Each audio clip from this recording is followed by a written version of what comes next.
Hey guys, what's up? It's EarthBound down 12 here, and welcome to part 13 of Let's Play EarthBound. In this episode, we're going to be finishing off Jeff's little quest to get back to Threed to leave Winters. And if you remember last episode, we went through this cave. It's your sanctuary location that we can access a little bit later on in the game. And I forgot to get an item, which was the cheap bracelet. It will give you a +5 defense bonus. It'll only be useful for like 5 minutes or so until we get back to Threed, which is pretty much about 5 minutes or so away.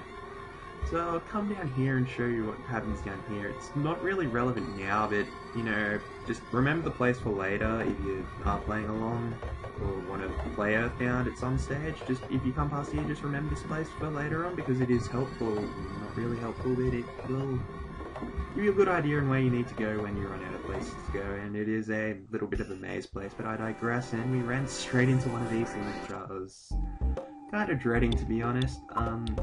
Also, the spy command is to get the monster's stats and that. These things can be a bit of a pain in the ass, so I highly advise using your big bottle rocket if you haven't done so already, because that will take out the cave boy in one shot.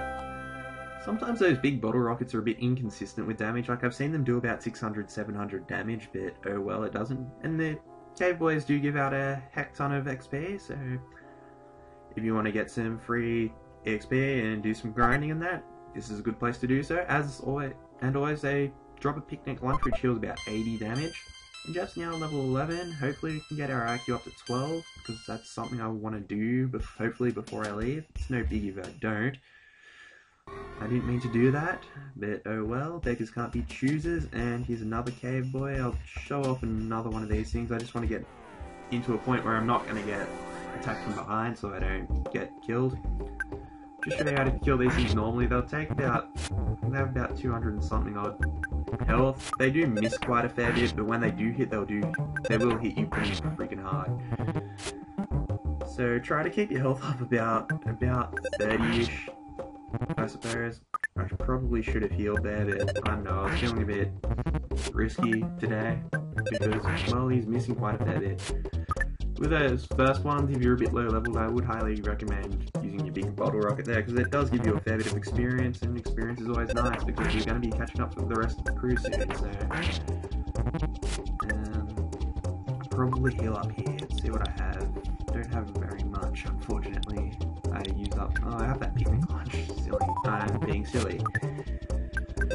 So we'll take one more of these out just for demonstration purposes to show you how to take these things out normally, like I'm doing now. Can we please hurry up and kill you?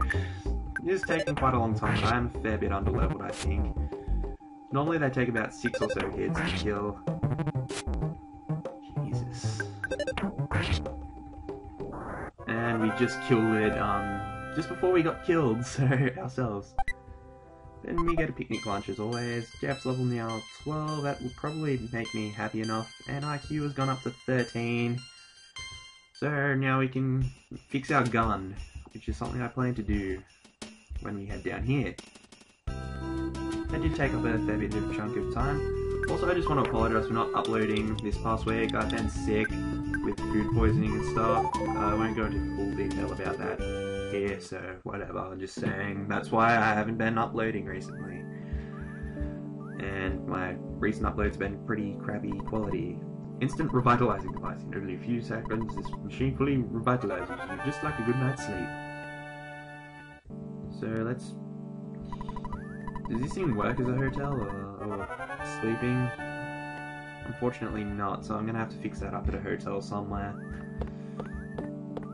Head up here, you can get an item, which is broken pipe. So we'll keep that for later as well, because that can be fixed into something useful. And we'll talk to this guy who looks like Albert Einstein. Mr. Brookroad, the dungeon maker referred you, right? And not only that, what? Who? My son? Oh, I can't believe it. You're Jeff, my son. It's been maybe 10 years since I last saw you. I don't know why I'm speaking with a German accent, even though we're in sort of England, Scotland-y sort of area. I'm so glad you're such a healthy boy. Ah, those glasses do look good on you. How about the donut?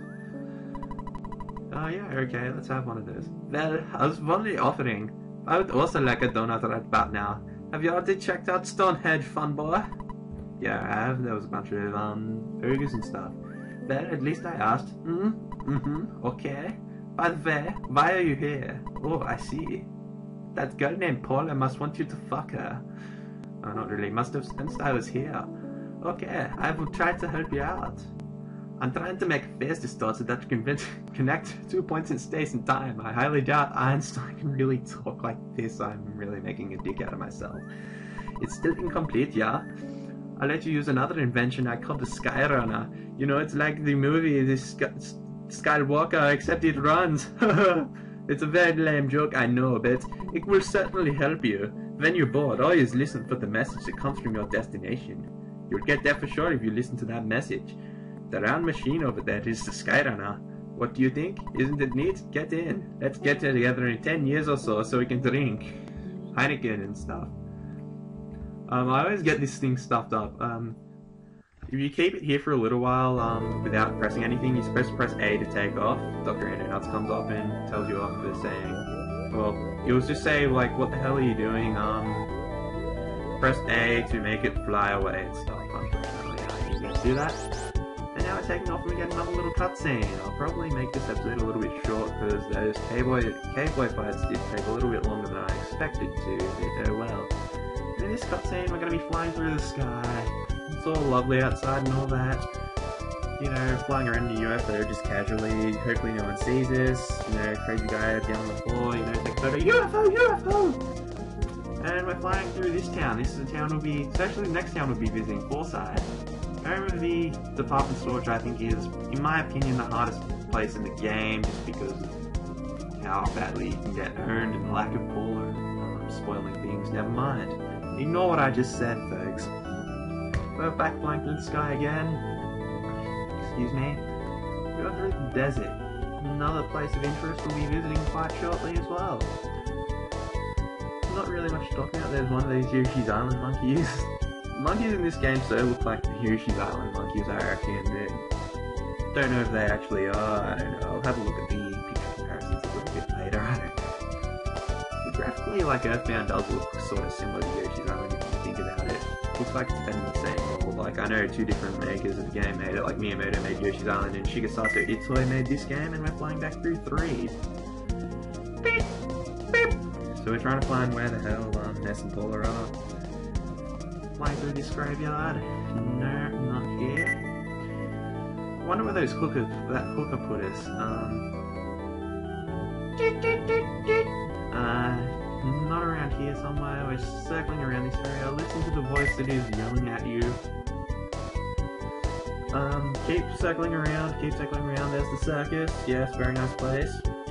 Circling around in circles is very fun, I guess. This cutscene does take a bit longer than I thought, so I didn't know it would circle that many times. But I think this is it now.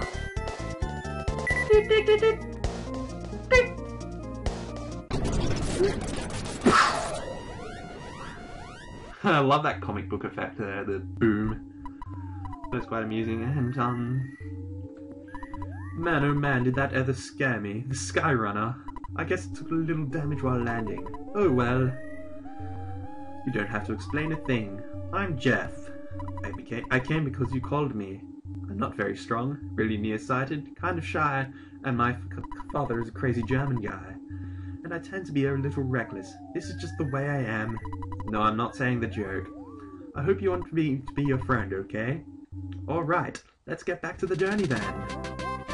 That's the only time Jeff really talks in the game, I think. And Jeff joins us, our little party of partiness. So now we can actually get out of this little rape dungeon that the hooker put us in like 5 episodes ago. The door is locked. Indeed it is. So, not you. Going to Jeff? Probably do away with those cookies. But, where's the bad key machine? Seeing as the bad key machine can open anything with locked doors, we can now get out of the rape dungeon and head up here into, hopefully, freedom. Hopefully the hooker's not there anymore. What the hell? That's just sadistic. Hooker's like chucked us in a grave, buried us alive. Well, our party of 3 is back together, and before we end things off, I'm just going to go back to the drugstore and get Jeff with some better equipment, and then I'll probably try to rest through the night, try to get that broken gun thing fixed. But that is really all we have to do, and I'm just going to show this fight because it's our first fight with the three of us together, so I guess it's always a good thing to do. As I said before, Jeff's more of a physical attacker and will use a lot of guns and stuff, and has IQ stat, which is relevant in fixing weapons and getting weapons better. And unfortunately I'm crying. Please stop crying, Jeff. No, life's not all that bad. Yes, I freeze you and we'll shoot you. And that should be the end of the smelly ghost. And should be the end of the putrid moldy bandage as well. Shit, that does a lot of damage. But I do only have mediocre armor on Jeff. Like the cheap bracelet, which will upgrade shortly. Jeff's now level 13, and it's good. He's still a bit underleveled in comparison to the rest of the party. Like, I believe Ness is level 22, Paula's level 17, and Jeff's level 13. They'll catch up in due time. Don't worry about that. So let's head down to the drugstore. And oh yeah, also by the way, the hotel will not have a hooker in it if you go back there. The hooker is vanished and dead. As it should be, because hookers are bad, and will give you gonorrhea and herpes and all that bad stuff. So let's go talk to this, not talk to this thing. Let's withdraw our money of 3 grand. It's quite a lot of money, but we're sort of cash broke at the moment in terms of cash on hand. But fortunately our cash in the bank is quite numerous. I also wonder where the banks are, because there's no banks in this game, so it's kind of weird. Get Jeff the hard hat, which will give us a bit more of a defensive boost, 24 to 29. Sell the Holmes hat. Fortunately, we can't be Sherlock Holmes anymore. It's sort of sad, but oh well. That's the way it is sometimes. And we'll give Jeff the copper bracelet as well. And I think that's pretty much it for equipment. So that's pretty much going to be it for the end of the episode. Next episode, we're going to try and deal with these zombies. Thank you all for watching. I'll see you guys then. Bye.